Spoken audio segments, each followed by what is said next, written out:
오늘은 그 조공에 얽힌 이야기를 소개해 드릴까 합니다. 사전적 의미를 보면 조공이라는 것이 속국이 종주국에게 때맞춰 예물을 바치는 일이나 그 예물을 일컫는 말이다. 이렇게 되어 있더라고요. 역사적으로 중국은 조공을 받는 나라였죠. 주로 바치는 나라가 아니고요. 그러나 그 조공에 얽힌 이야기 중에는 조공 외교라는 말도 있고요. 조공 무역이라는 말도 있고 또 역조공이라는 말도 있더라고요.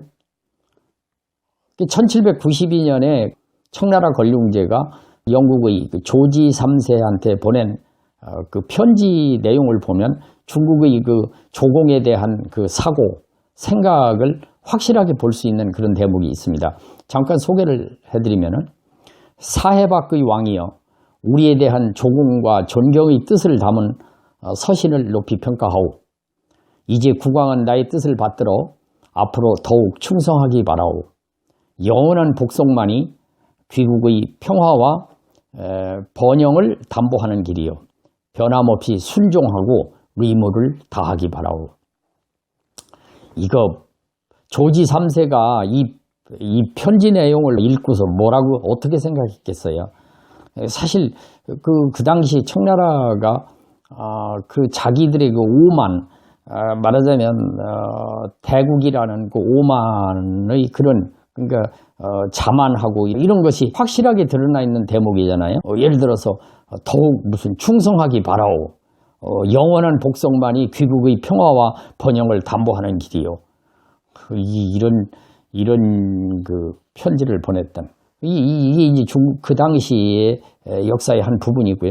그 우리나라는 어땠는가 보니까 그것이 구체적으로 말하자면 조공이라는 이름으로 나와 있는 것은 조선왕조 때가 아닌가 싶어요. 조선왕조 초기부터 시작된 건데 중국에서 그 당시 명나라가 말하자면 3년에 한 번씩 하는 게 좋겠다 이랬다는 거예요.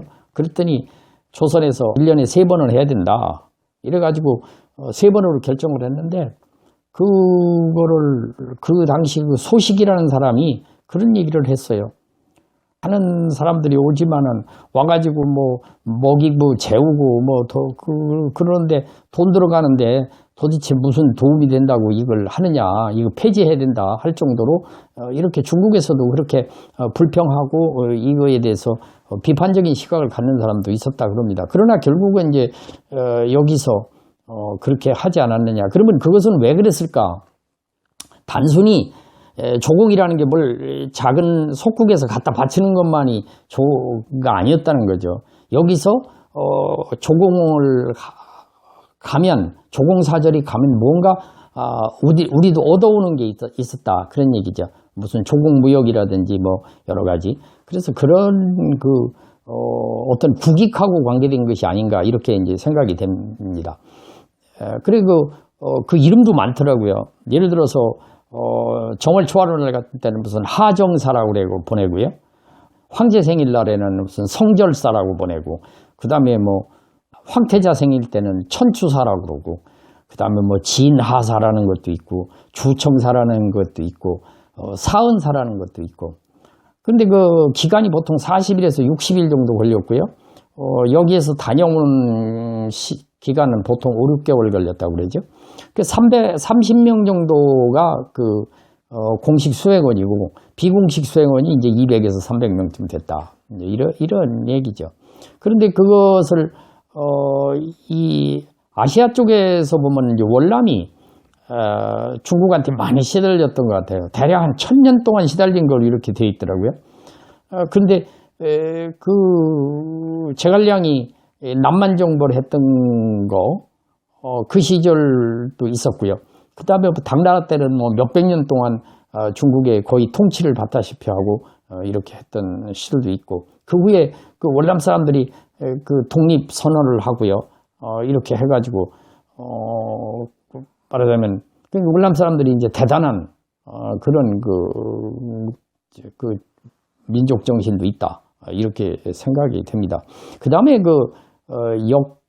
역조공 얘기를 잠깐 드리면은 그 북흉로라고 그래가지고 그 북쪽의 그 기마민족이 중국으로서는 아주 아킬레스건이죠. 아주 골치 아프거든요. 그럼 주로 말 타고, 기마민족이라 말 타고 와서 침략을 하고 변방 지역을 노략질하고 가면 말이죠. 어떻게 쫓아갈 수도 없고 잡을 수도 없고. 이래가지고 이제 달래는 그 역조공을 하게 됩니다. 그 역조공이 뭔가 아니 그 황족 중에서 황족 처녀를 그쪽한테 시집을 보내서 서로 관계를 잘 하려고 했다든지, 또는 말을 사줬단 말이죠. 당나라 때는 뭐 말만 사주고 그러는데, 1년에 몇 마리씩 사주고 하는데, 그 교섭하는 그런 담당관이 있었다고 그래요. 그 뭐 거기 뇌물도 와가지고 감옥살이도 하고 이랬던 그 사람도 있었다고 그러죠. 근데 그게 보통 이제 뭐 저쪽에서 요구가 5만 마리 정도 사주라 1년에. 그러면 이제 코타 정하듯이 예산이 없어서 안 된다. 2만 마리만 하자. 그래가지고 2만 마리씩 사줬다. 뭐 이런 얘기도 있습니다. 이게 조공무역이 이제 그런 거고. 그 다음에 이제 오늘날의 조공묘 뭐 이런 걸 한번 소개를 하면은, 트럼프가 대통령이 당선되기 전에 막 이 말 저 말 합니다. 특히 무슨 동맹국이 어쩌고 저쩌고 막 얘기하고 그러니까, 일본이 이제 신경이 쓰였죠. 그러니까 트럼프 대통령 당선되자마자 바로 쫓아갑니다. 쫓아가서 온갖 아부를 다 하잖아요. 그리고 트럼프가 일본을 길면 2, 3일이고 뭐 하루 이틀 이렇게 방문을 하면은 아베가 나서서 다른 일 하나도 안 봅니다. 그냥 트럼프하고 온갖 저거를 다 하죠. 그거 왜 그러냐? 일본의 국익을 위해서, 또 약한 나라가 강한 나라한테 이렇게 조공 외교를 하는 것은 뭐 옛날이나 지금이나 별 차이가 없지 않느냐, 이렇게 생각이 되고요. 그 다음에 중국은 어떤 나라냐? 중국은 아프리카에 63개국이 있는데, 그 63개국의 나라의 그 대표자들을 그러니까 뭐 대통령 사람들을 다 초청을 했어요. 63개국을 초청했더니 몇 년 전에 62개국이 왔어요. 62개국이 왔는데 왜 그러면 초청했는가? 두 가지 목적이 있는 거예요. 하나는 그 동맹관계가 없는, 그러니까 제3세계 국가에 대해서 중국이 공을 들입니다. 그 공을 들이는 것은 은근히 그 미국하고 견제하겠다는 그런 것도 있죠. 유엔에서 표대결 이런 것도 있고. 그러니까 그 아프리카 나라들이 경제적으로 좀 어려운 부분에 대해서 좀 도와주는 거예요. 도와주는데 그때 그 예산이 63개국 초청할 때 예산이 얼마냐면 600억 달러였다고 봅니다. 그러니까 경제협력이라고 하는 그걸로 해서 600억 달러를 한다. 그러면 그것이 어떤 의미가 있느냐. 그것이 자기 편으로 끌어들이는 것도 있지만, 또 다른 한편으로는 중국에서는 그 원자재 확보의 목적이 있다. 아프리카의 지하자원이라든지 그 원자재 확보를 하기 위해서 그렇게 했다. 이런 얘기죠. 그것을 일종의 이제 역조공, 조공 외교, 이제 이런 거 아닌가, 이렇게 생각이 됩니다. 오늘은 그 조공에 관한, 조공에 얽힌 그 이야기를 소개를 해드렸습니다.